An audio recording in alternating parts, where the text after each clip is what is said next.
What do the Nashville Predators absolutely need to do this offseason to be competitive for next year? Today, we'll take a look at the Preds' offseason checklist. How can they get back to being a winning team next season? Plus, it's the big debate that's been going on among the Preds faithful for a while now. Should they rebuild or should they load up and go for it again? We'll take a look at both sides of the coin and the fan apathy. Is that such a big deal? Is that even a thing? We'll break that down today in the Locked On Predators podcast. Your Locked On Predators, your daily podcast on the Nashville Predators. Part of the Locked On Podcast Network, your team every day.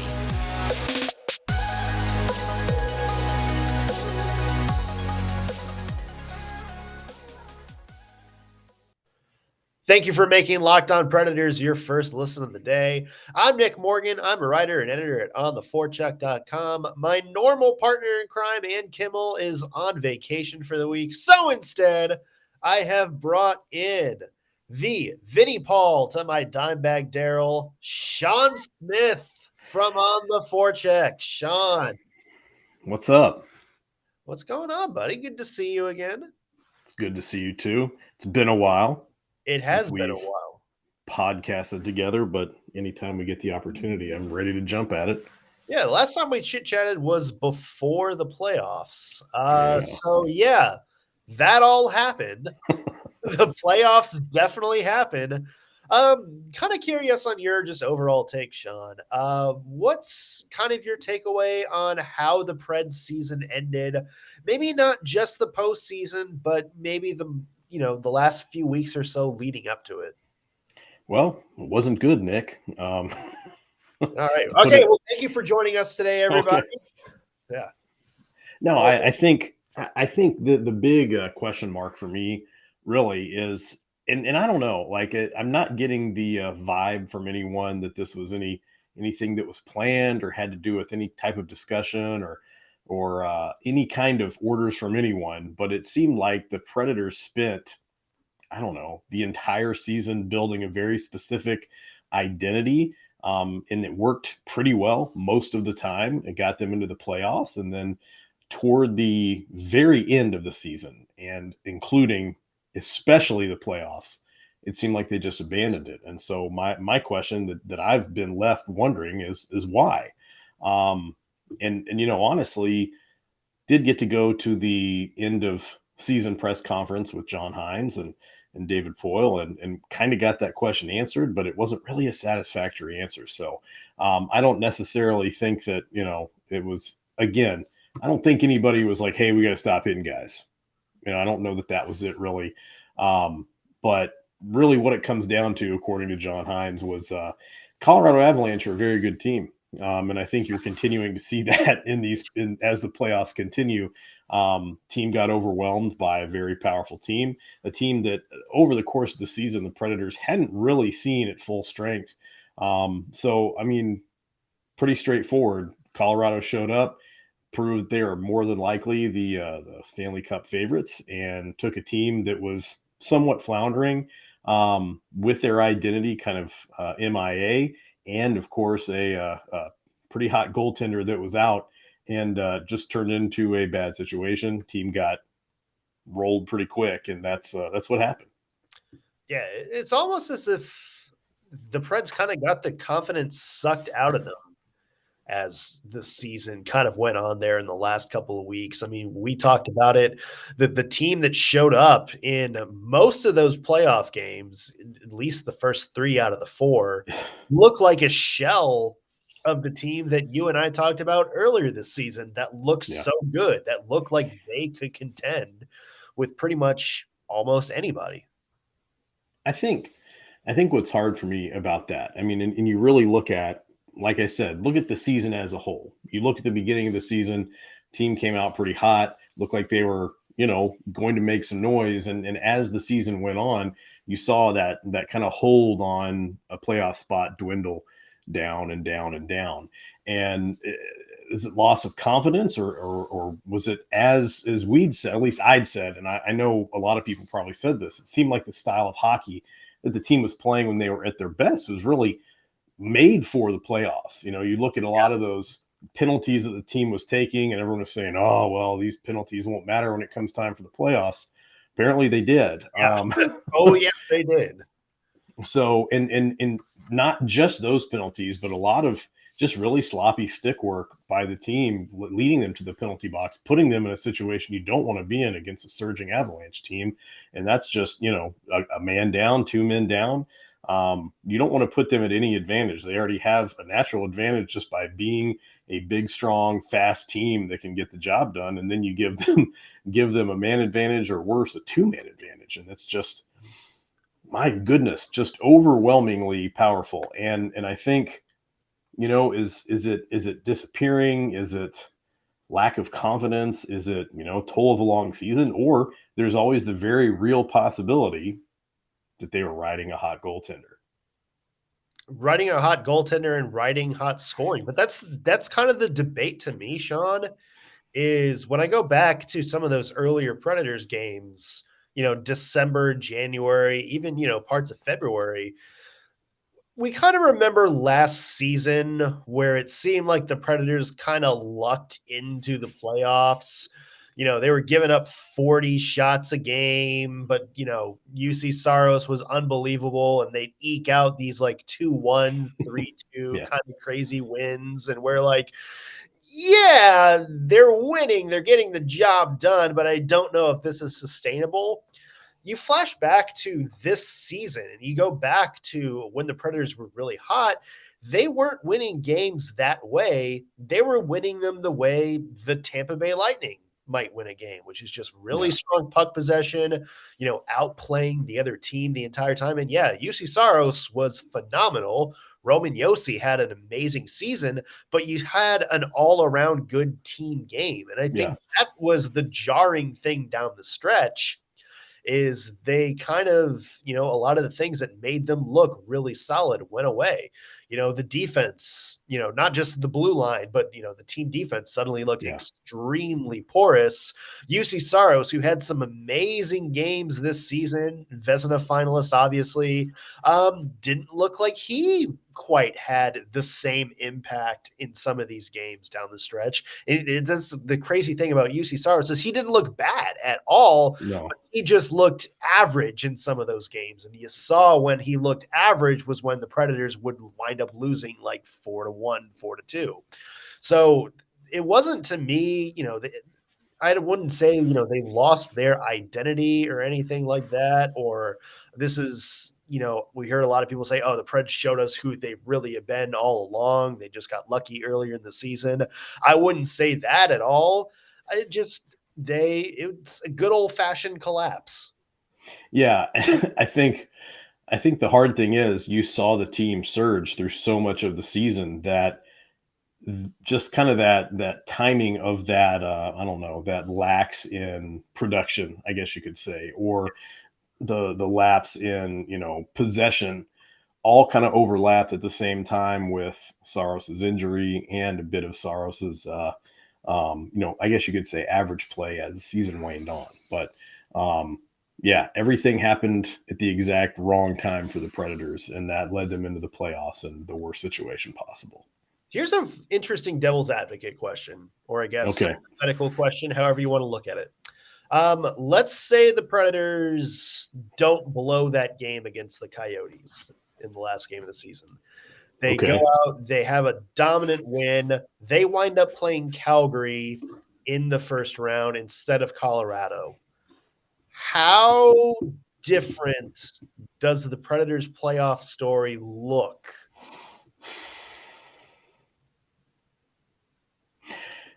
I'd say they still probably lose that series 4-2. I think they probably could have managed a couple of wins at home. But without Saros, I think it would be hard to stop a team that scores. And that's kind of what it comes down to. Is it a different vibe if you go up and play a very, very close series against the Calgary Flames? I mean, it's a first-round playoff exit, and everybody's going to be disappointed. But do you think they look as bad as they did against Colorado, against Calgary, who right now isn't, they looked beatable against the Dallas Stars, who play kind of a similar game to Nashville. Yeah. They're definitely looking beatable against Edmonton right now. That's for sure. That's very true. Yeah, definitely a different vibe. I think the outcome changes in the sense that the Predators get a couple of wins, but I think overall, you're looking at a different type of win and a different type of loss. You're looking at that kind of win where you squeak by with a 1 or 2 goal lead. Maybe you had a 1 goal lead going into the final few minutes, and they pull the goalie. You get the ENG to make it 2, or to lose in the same fashion. I mean, you think about the more recent games between the Predators and the Flames, and those things were going into overtime. So, yeah, there's some crazy games down the stretch. Yeah. So I think, it would have been definitely a hard fought battle. But again, I think without UC Saros in that equation, you're still looking at a team that is icing in the first game, David Riddick. And is despite Ingram coming in and being solid in several of those showings, he got lit up a few times. And so I don't necessarily know that Riddick gets lit up in the first game. I don't, you know what I mean? And it's one of those things where if you take the first game and you lose by 1 or you lose by 2, Riddick's not a glaring and obvious issue on the ice, and therefore he probably gets another start. It would take some kind of collapse on his side to get Ingram in the game. And then you've got Ingram having been sitting for a while, coming in and, having to get warmed up and get back up to game speed and things like that. I don't know. I'd love to be more optimistic and say that they would win the series, but I just don't think I can. I think there are too many things going wrong for the team all at the same time to really give them a solid chance of getting out of that first round. Yeah, I think I'm kind of with you there. I think that it's different. I think it is a different looking series. Maybe the end result of the Preds going home is the same, but I think there's a chain reaction of things that happen that maybe change sort of the way we're looking at the Predators this offseason. Because the fact of the matter is they played Colorado and they were embarrassed. And going into this offseason, there seems to be more sort of vitriol and fan pessimism than there is that maybe isn't there if they play a close series against the Calgary Flames. But interesting topic coming up about the off season. We heard David Poile say he kind of wants to load up. He even mentioned possibly spending up towards the cap. Is that the right call? What are some of the moves he could make? Those are all topics I want to tackle in a second, but first want to mention today's show brought to you by our friends at Rock Auto. With the ever-increasing numbers of makes and models, it is now impossible for your local chain auto parts store to stock all of the parts you need. So why would you go up there, have to drive, walk in, and get all that dumb, pointless questioning from some guy at the front desk, when you can just stay at home, log on to your computer or phone, and go to rockauto.com and shop for everything you need? You save time and money when using Rock Auto. All the chain stuff at the chain store, that costs about 30, 50, or even 100% more than you could find at rockauto.com. For example, a Honda Odyssey fuel pump is $353 from a chain store, but on rockauto.com, it is only $216. This isn't just some shady website either. Rock Auto is a that's been serving do-it-yourselfers for over 20 years, and their prices are reliably low for every customer. They got every part your car could ever need: lamps, motor oil, even new carpet and upholstery.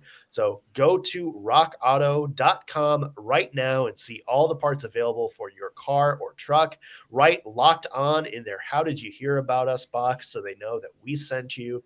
Amazing selection, reliably low prices, all the parts your car will ever need. rockauto.com. I wonder, Nick, if rockauto.com has parts for a 1971 El Camino. I bet they do. Because I need to get a few things fixed so I can get back to doing some sick, fat burnouts in my 1971 El Camino. Yes, there is our Nashville House Cat shout out for the day right there. There you go. And I'd probably put on a Preds jersey and wear it while I was doing some fat burnouts. So we have incorporated both a sponsor and a Twitter shout out. There we go. It's a good day all around. Yeah. 90, what was it? 79 El Camino? 71. 71. Ooh. Yeah. They definitely have it at rockauto.com. So be sure you go check it out. And check it out. You know what? David Poile's going to have a lot of players to check out this offseason when he's kind of putting the roster together.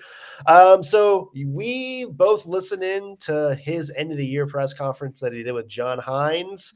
One of the juiciest tidbits was when he was kind of asked about the future of this team, regardless of what happens with Filip Forsberg, he doesn't seem to be going the full rebuild route.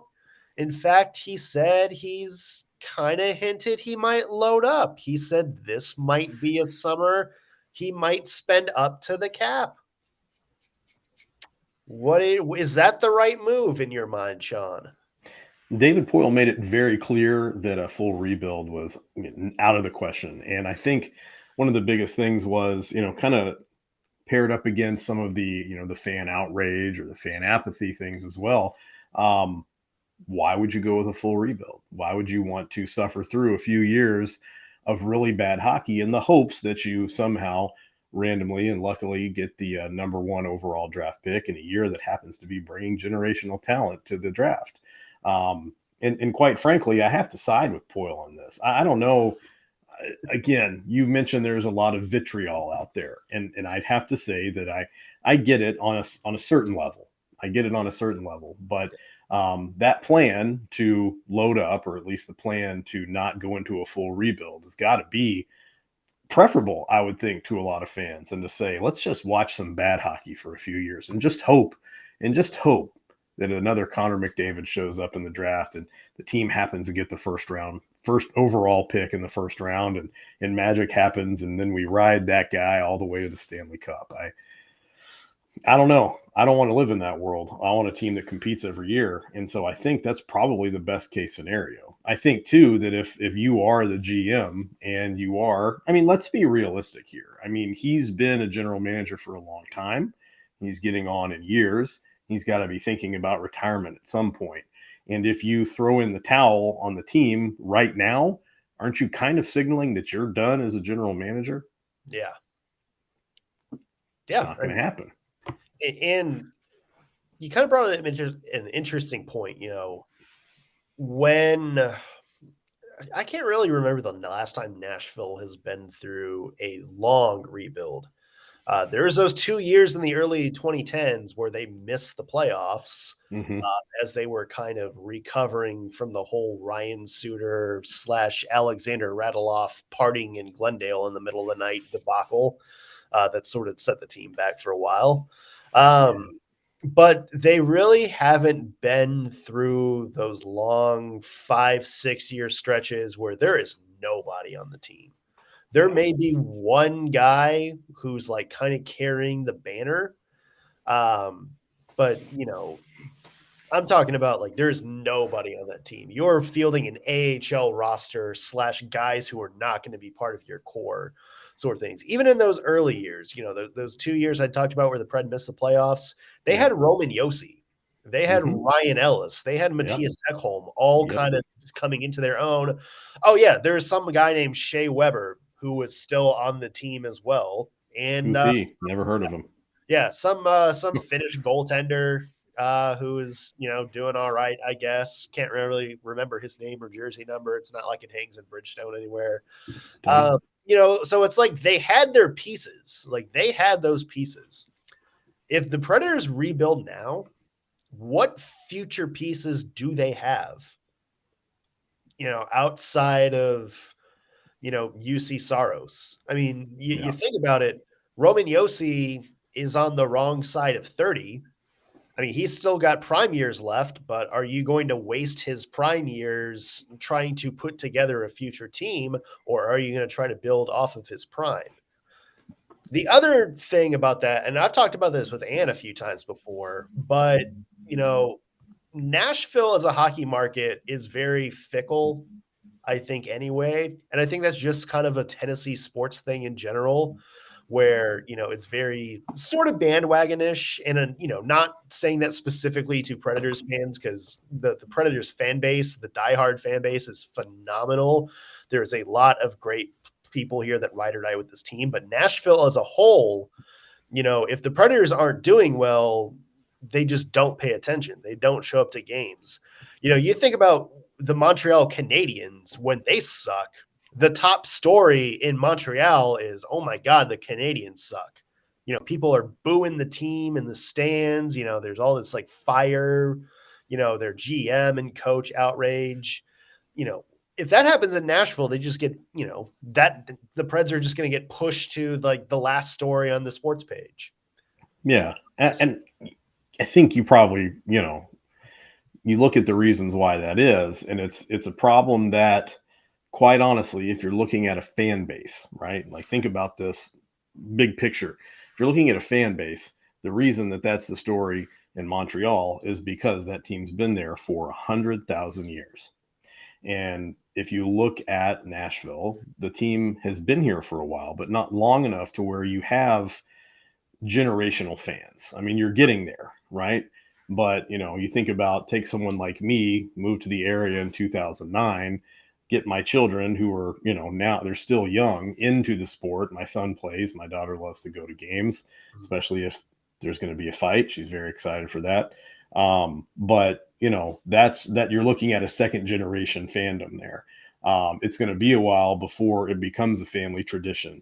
And it's going to be a while before it is something that, just as a city, the broad majority of people that live in it, especially when you think about the shifting population of Nashville and who's moving into Nashville, it's going to be a while before that is a dyed in the wool, hardcore, everybody loves the Preds, regardless. And when they're not doing well, everybody's upset about it versus just not caring.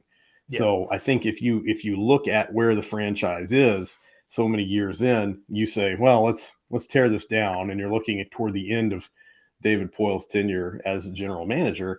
You're really setting the franchise back, I think, is in the way of fans, because that's when people stop, especially with ticket prices. People are going to stop bringing their kids. People are going to stop, if it's bad, they're not going to watch it on TV. Gosh, they might not even tweet about it, Nick. And that's the biggest tragedy of all. So, oh no.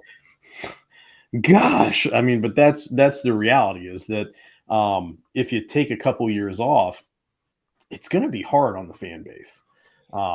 And you said there are diehard fans that have been fans forever, and they will understand. But there are a lot of fans that a lot of people, I think, want to write off and saying like, oh, they don't care. But they're new fans. It's exciting, but maybe they don't have a family history of watching hockey. Maybe it's a new sport for them. It's a new sport for me in 2009. I never watched hockey until I moved to Nashville.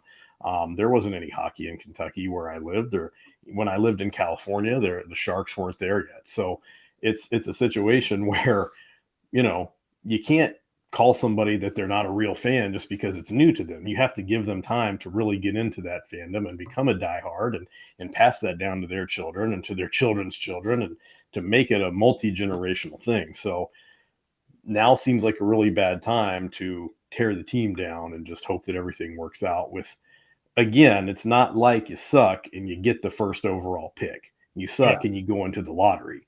And sometimes the difference between the number 1 overall draft pick and the number 12 overall draft pick isn't anything, it's night and day.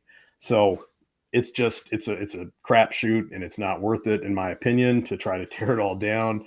It's like trading for a packet of magic beans or something like that. It may or may not work out. And what you're gambling isn't just a couple of seasons worth of whether you suck or not, but how bought in are people going to be to the franchise if they take a couple of years off from competing? And I think that number goes down. And I think, to me, the biggest thing about that rebuild too, and you kind of hit on it, there's no guarantee that a rebuild works out the way you want it to. No. Everybody mentions, the Toronto Maple Leafs, they got Austin Matthews and Mitch Marner, and look at them now. Yeah, but they sucked for 10 years before that. Everybody talks about, McDavid and Draisaitl and how much better the Oilers are off. They had 3 consecutive number 1 picks 6 years before McDavid even came into the league, and that just backfired for them. So there's no guarantee for any of this. And I think sometimes people look at rebuilds with, sort of rose-colored glasses. And I'm not, saying this for anybody who wants a rebuild because, I do see their point, but I do think there is a level of romanticizing a full rebuild. It's trade all these big contracts for picks and prospects. All of the prospects become blue chip guys. All of your draft picks, are somehow in the lottery or, a top 5, top 6. And, everybody develops at the same pace and you're all of a sudden have a super team. How many times has that happened with fantastic success? The Tampa Bay Lightning. And that's it. It's the only team that's won a cup. And the Tampa Bay Lightning have been doing this for 10 years. And there's a lot more to their rebuild than just tanking and getting the number 1 overall pick. There is a lot of scouting, a lot of development that goes into this. Braden Point and Nikita Kucherov, 2 of the best players in the NHL right now, were second-round picks. Any team could have gotten them. The Lightning snatched them up and developed them. Andrei Vasilevsky, who is a goaltender that a lot of people think may retire as one of the best goaltenders in NHL history, was taken in the same pick range that the Nashville Predators have picked pretty much every year for the past 10 years, that middle, 10 round. He was the same number of pick. I think they were both 13 as Yaroslav Askarov. So, and that was a pick the Preds got in a year that they kind of sort of made the postseason. Whatever you want to call that. We're going to count it, Nick. We're going to count it. Yeah. But I mean, that's kind of the point where there is a lot more to these teams that are rebuilding than just trading everybody for young players and hope those young players develop. There is a lot more that goes into this. And sometimes I feel like that's not something a lot of people grasp. Or at the very least, I think that's something people romanticize too much. The other end of this, Shaun, and I'll let you chime in on that after I kind of make this point because it kind of ties in. On the other side, when you're talking about the Predators kind of building, it's not like the Predators are stuck with this core and they suck. They've made the postseason all but 2 years since 2004. Only the Pittsburgh Penguins have made more postseasons in that stretch. I'm sorry, all but 3 years. Only the Pittsburgh Penguins have made the playoffs more in that stretch, a team that has 3 Stanley Cups in that span, since the Nashville Predators. So it's not like, they're absolutely sucking. They're getting into the postseason. I'm reminded, Nick, of a man. Maybe you will recognize the name. The name is Andy Dufresne. Have you heard of Andy Dufresne? A guy from the Shawshank Redemption. Yeah. Some people called him a wife-killing banker. Some people claimed he was innocent. Some people say that his lawyer screwed him over. However, here's the thing. Everybody remembers the end of Shawshank Redemption, right? Yeah. Now, I'm going to spoil the movie if you haven't seen it. If you haven't seen it, there's no excuse. Just turn off the show right now. Go watch the movie and then finish the show. But here's the thing. Everyone remembers the end where he crawls through the river of poop, the sewer, to come out squeaky clean on the other side. But no one remembers that it took him years and years and years to dig centimeter by centimeter, millimeter by millimeter through the wall in his cell. And quite frankly, the cover up he had for it, a girly poster, Nick, it was tenuous at best. I mean, it would have been really easy in a raid of all the rooms, of all the cells, to just pull that poster down and say, no more pretty ladies for you, Andy Dufresne. You killed your wife. But the reality is it took him a long time. And he does make it, and everything's happy, and he hoists the stand. I mean, he gets out and he's free at the end of it. But when it comes right down to it, doctors say that he really wouldn't have survived that crawl through the sewer, that he would have died.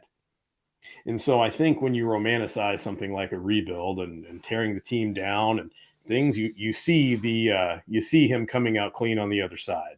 But you forget the work and the years and years of effort that he took, taking pockets full of his wall out, one day at a time. Every time he got to go to the yard and dumping it into the yard so no one would notice, only to come out into a situation that realistically would have killed him. It's not Hollywood. It's the NHL, and it's cutthroat. And if you think that, the NHL isn't going to realize that David Poile has a giant hole in his wall behind his girly poster, you're wrong, because that's going to get exposed. It's not going to work out the way you want it to. Something's going to go wrong. A player doesn't want to sign because they're like, oh, I got drafted by this team and they really suck right now. It's not going to take 2 years. It's going to take longer. So I don't know where I'm going with this, but the reality is the Shawshank Redemption is Hollywood magic. It's not reality. Mm-hmm. It's not based on a true story. Stephen King wrote it. You know how most of his stories usually end.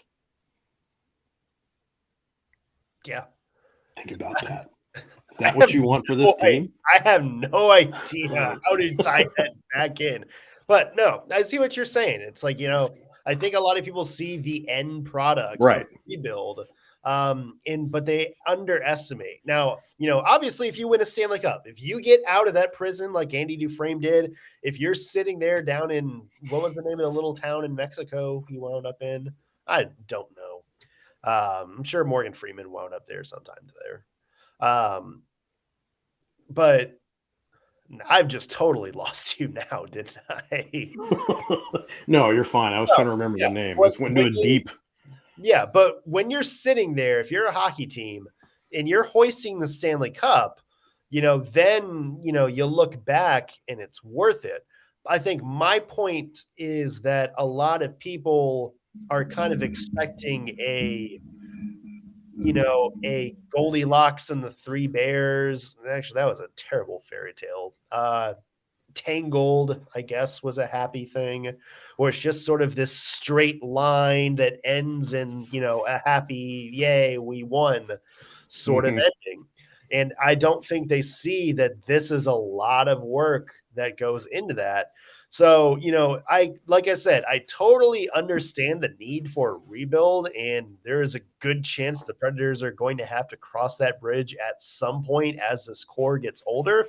I think for me, the qualm is just, do you really know what you're going to get into if you demand to tear this team down now? And with all due respect to some of the younger members of the Predators fan base, I don't think they remember those years of trying to build the Nashville Predators and just having disaster after disaster happen. This is the reality of a rebuild. You could, it could be 8 and 10 years before you even sniff being a contender again. Just look at the Buffalo Sabres. Just look at the Toronto Maple Leafs. They haven't gotten out of the first round of the playoffs since 2004, and they have a collection of some of the best players in the NHL. You don't know what you're getting into if you tear down a team. What you do have right now is you have a young goaltender who is just nominated for the Vezina. You have a defenseman, your captain, who is probably going to win the Norris Trophy this year. I would, that's a debate, but I think I feel safe saying he's probably going to win it this year. You have 2 40-goal scorers, maybe one, depending on what happens with Filip Forsberg, but you at least have a 40-goal scorer. Yeah, no, well, that we already did that yesterday. We don't have to dive into that. Good. But it hurts. And not to mention, you have, somebody like Tanner Jeannot, who is a young player capable of scoring 20 goals. You have, other people like Yakov Trenin that look like they're trending that way. So you have pieces that can help you win right now.